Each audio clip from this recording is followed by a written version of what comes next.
Hey, you're watching Half Asian Tarot Queen. I'm Elisa, and I'm gonna do a reading. I did a bunch of readings, extra readings for the eclipse season because it was pretty powerful energy, and I haven't been doing as many readings because I've been going back to work and life is getting really busy.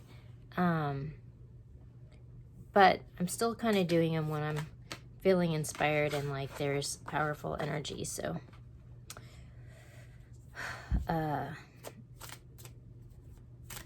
I'm starting from the Golden Universal Tarot to get some overall energies, and then I've pre-pulled some from several other decks. So it's a pretty powerful reading that's coming through so far. Okay, so at the bottom of the deck, we got the Ten of Wands. So this is like putting down a burden, and it's really interesting because that really goes along with the other messages that I like pre-pulled. But we got the Seven of Pentacles, the Ten of Swords, the Knight of Pentacles, the Queen of Pentacles, and we have the Page of Pentacles. So this is a lot of earth energy. So it's just, I mean, there's a lot of earth energy here. So it's just kind of like this foundational, it's really like laying the foundation for this new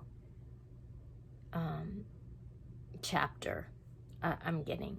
Okay, so then with this, you know, this is just sort of like planting seeds for the future. But it also kind of suggests like after some sort of like failure or like maybe like a reality check where you've kind of had to like regroup and then build on a stronger foundation. So, you know, we've got the Ten of Swords after that, which is like the end of some sort of suffering. So it's really like the dawn after this dark moment, you know, like this, we're finally letting go of whatever this is that's been like holding us back forever. And like maybe it's like a cycle that's been repeating in your life and you haven't really been able to see past it. So like, for example, like people will inherit patterns of scarcity or codependent relationships or, you know, other kinds of patterns, you know, that we repeat, and not until you can kind of see the pattern from like an objective point of view can you step out of it.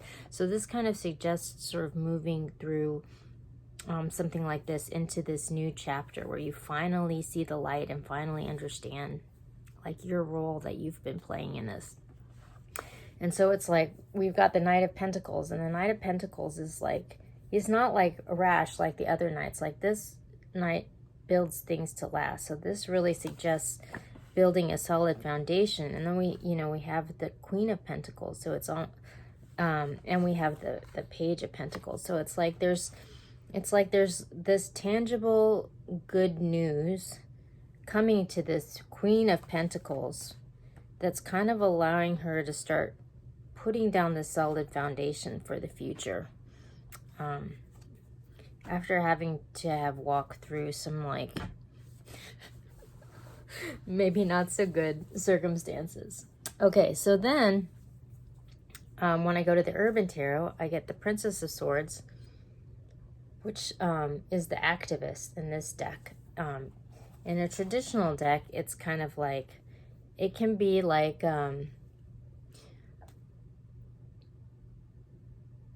maybe like hearing a message that you don't want to hear. In this deck, like I like how they put it because it's like the activist. Like this is somebody who's like really standing up for something they believe in, and they're like fighting for something that they believe in. And sometimes that means like speaking truth to people who don't want to hear it, you know?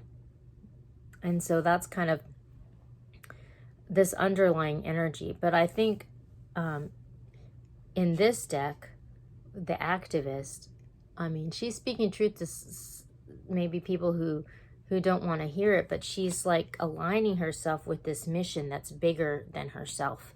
And that ultimately is kind of like what carries you, you know, people out of this kind of energy. It's like you have to get outside of your ego and see beyond yourself and become some part of something larger. Like that's what's going to carry you forward. So we got the universe. It's like taking a step, it's graduating to the next level, the next chapter of life. We got the Tower. We got the Public Defender. We got wealth. And we got the Ace of Swords.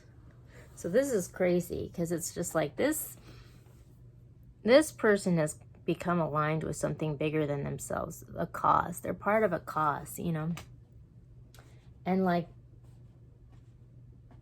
this alignment, I think, is allowing this person to step out of whatever treacherous circumstance she might be in, because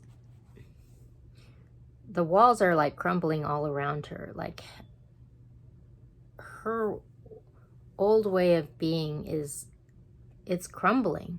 I mean, in this deck, this is a New York City deck, so it's kind of ironic that this is a depiction of the Trump Tower in this deck. But the Tower is like something that's not built on a solid foundation, and so it's crumbling. And it's followed by the Public Defender, which is interesting because this speaks to, like, you know, some crime coming to light, you know, and that might be what's causing this to crumble. But this activist has aligned herself with something bigger than herself, and she's stepping out of whatever this circumstance is and stepping into this generational wealth and abundance, like, because the truth is coming out. So it's almost like there's been this like completely oppressive circumstance that's befallen this Queen of Pentacles that is not her fault, but she was just in it. And she's like, the truth is coming out about that circumstance now. And so there's like a foundation that truth was based on that's crumbling, but it's paving the way for this new beginning. So then we have, I'm going to the mystical shaman, and we have the tree of life at the bottom. So this speaks to sort of like an alignment of like our chakras, you know, and being firmly rooted into the ground, you know, and having a solid foundation, and yet like also being connected to the stars, the heavens, and like our spiritual selves, you know, and that being the thing that's gonna like lift us out of our circumstance. That's like what gives us hope and keeps us moving forward, you know.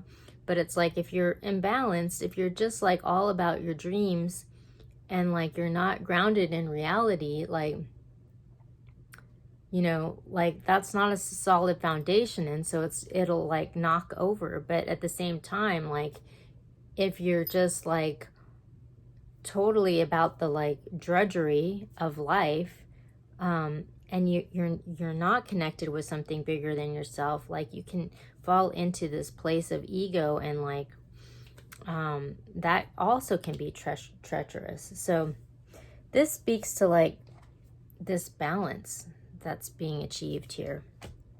So then we have the ghost dance, we have the vision quest, we have the lower world, we have the child, and we have many paths. So this is really an interesting story that's coming out. And you know, on top of the other stories, for one thing, the cards, like, they match like color wise, but then you know, the ghost dance speaks to sort of having guidance from your ancestors, but also like it's almost like what happens when you kind of like heal from like a generational curse. Like I was talking about sort of living in these patterns of scarcity or codependency that like one inherits, and this can be passed down for generations, you know. And so this like speaks to like your ancestors being around you and guiding you and trying to help you find a way out of this,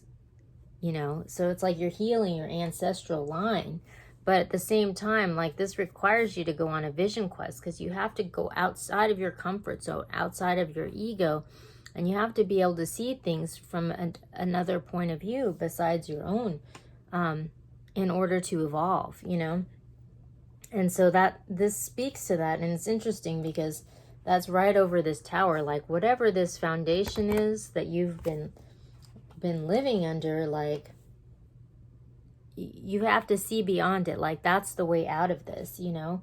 And then we have the lower world, which speaks to, like, going into the underworld, healing the disowned parts of ourselves that have been relegated to the unconscious. You know, it's just like when things happen to us that are super painful, we stop acknowledging them, you know, like we're kind of like in denial about these things. But like, in order to heal these aspects, it's like we have to reclaim those parts of ourselves and bring it integrate it into our consciousness, so that we can move beyond whatever limited vision we might have from inheriting these patterns, you know? So it's just like, this gives us like a second chance on life. This card speaks to like redemption and having like a second chance, you know? And then we have the many paths. So this is a card of like, it's really interesting because I brought this up earlier. It's sort of like, there's these two stonemasons, and like they're both doing the same job, you know, but one of them, when you ask him what he's doing, he's like, oh, I'm laying stones, you know. But the other one, when you ask the other one what he's doing, he's like, I'm building a cathedral, you know, like he's become part of something larger than himself. And because of that, he's like elevating himself, you know, by coming into alignment with this greater vision. So like, this really speaks to this foundation that's crumbling, and there's kind of like two paths, you know, like there might be like two people that are in the same situation, and one of them has like sort of done the inner work and healed what's within them that's drawn them to this situation, and that person is like ascending into this greater outcome, you know, like abundance and like healing, you know, whereas this other person stayed in the realm of ego. They didn't outside of themselves. They didn't heal. They stayed in this sense of denial, and when the walls came crumbling down, you know, they got caught like with the lie, you know. They aligned themselves with the lie, you know, because they weren't able to look beyond themselves. And then when the truth came out, you know, they weren't in alignment with it, you know. And so that, it's like two different paths, you know. And it's interesting because they're like, the colors kind of match in these two cards, and one of them's like this great outcome, bigger than yourself, and the other one's like kind of really sad and heartbreaking. That person has to go around the cycle again until they learn the lesson, you know. So then when I go to the animal spirit, I got raccoon, which interestingly was in the last reading that I did. I'll link here. Earthworm, and I got the tiger. So this is really interesting because the raccoon kind of speaks to like having like this creative inspiration, but almost like having to wear a mask, because it's like you're almost like afraid of it. Like it kind of like what people call imposter syndrome, you know. And the earthworm speaks to like a similar thing, but it's more of like being afraid to put your truth out there because you're like a newbie, and you feel like you don't have anything to offer. But these cards both speak to like being confident because you do have like this valuable insight. And so it's interesting because at the bottom we have the tiger. So it's almost like this person is graduating from this fear of what they have to offer, of ego, and into this tiger, which is like embodiment of like divine feminine energy in its like highest form. And just like being in alignment with that creative, but like also being fully empowered to like share that with the world, and the gifts that come with it. So it's just, this is really a tale of like healing and empowerment, and like rising above one's circumstance, and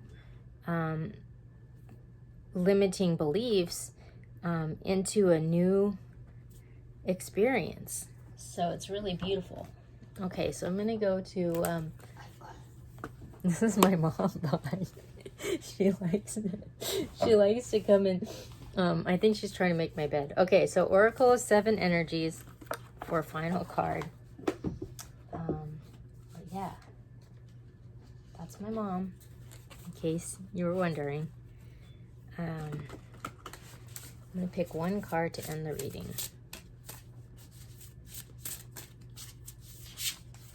Okay, it's going to be that one. But don't step on my box. Okay. Divine Matrix. Perfect. Okay, I'm going to read the card. This is so perfect. The realm of spirit, the knowledge that we are all divine beings, part of a tapestry, weaving our dreams into the fabric of reality, synchronicity, learning to trust the ways things unfold. Do you ever wonder how synchronicities have come together? These meaningful coincidences move life forward in ways we might not understand at the time. We can get trapped in the idea that the world is a place of separate parts with space between, because the true quantum spiritual nature of reality can be confusing. Imagine that everything possible under the sun is waiting to be claimed. You are not separate from what you desire to manifest. Everything is intrinsically connected within a vast living web of life, a divine matrix. Even that which you have not yet observed as part of your life experience is still connected to you. It remains dormant until you choose it. Life operates on life's terms as well. You don't live in a vacuum, so you are surrounded by a multitude of realities that were brought to life by others. These can surely affect you if you allow them to. But as your thread, your luminous life force, your courageous dream is part of the tapestry of life. You're being invited to be conscious of the pattern you are weaving. Isn't it amazing to know that you have such power inherent in you just by being alive? You will see evidence of the truth of this divine matrix today. It's in you. What you do matters. All manner of miracles are waiting for you to lay claim to them. Are you ready? Wow, that's so crazy. It just goes back to this message, you know, like we're all part of this divine matrix, and what we put out, it matters. There's 2 outcomes depending on how we choose to engage with the world. So I'm going to leave you with that thought. I hope that's a helpful message for someone, and we'll check in soon with more messages.